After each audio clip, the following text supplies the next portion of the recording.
இங்க ஒரு பொண்ணு ஸ்கூலுக்கு போயிட்டு இருக்கும்போது ஒரு பூனையை பாத்துட்டு போறா. அடுத்த செகண்டே இந்த பொண்ணு ஸ்கூல் பஸ்ல அடிபட்டு இறந்து போயிருது. அது அங்க இருக்க ஒரு சில பசங்க மட்டும் பாக்குறாங்க. அப்புறம் ஸ்கூலுக்கு பின்னாடி உட்காந்து சாப்பிட்டுட்டு இருக்கா. திடீர்னு ஒரு சவுண்ட் கேக்குது. என்னன்னு பார்த்தா அவளுக்கு முன்னாடி இருக்கிற கிணத்துல இருந்து நிறைய கைங்க அந்த பொண்ணை பார்த்து கை காமிக்குது. இவ பயந்துட்டு உடனே அங்க இருந்து எழுந்து வந்துடுறா. அப்படி வந்துட்டு இருக்கும் போது என்னோட உடம்ப கண்டுபிடிச்சு கொடுங்க அப்படின்னு சொல்லிட்டு ஒரு சின்ன பொண்ணோட வாய்ஸ் இவளுக்கு கேக்குது. இவளும் பயந்துட்டு அங்க இருந்து போயிடுறா. ஸ்கூல் முடிச்சுட்டு வீட்டுக்கு போயிட்டு நைட் தூங்க போறா. இன்னைக்கு ஜூலை 5ஆம் தேதி. அடுத்த நாள் ஸ்டார்ட் ஆக இன்னும் 1 நிமிஷம் தான் இருக்கு. இப்போ டக்குன்னு பார்த்தா அந்த பொண்ணு ஸ்கூல்ல இருக்க சர்ச்ல இருக்கா. இன்னைக்கு காலையில அந்த போனஸ் ஆகும்போது அந்த எல்லா பசங்களுமே அங்க இருக்காங்க. யாருக்குமே ஒண்ணுமே புரியல. அங்க ஒரு சவப்பெட்டி இருக்கு.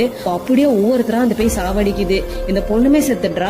இப்ப அந்த பொண்ணு பயத்தோட எழுந்து பார்த்தா இது ஒரு கனவு மாதிரி இருக்கு. ஆனா கிளாக்ல பார்த்தா அதே ஜூலை 5ஆம் தேதி போட்டிருக்கு. ஆனா இதை கவனிக்காம ஸ்கூலுக்கு போயிடுறா.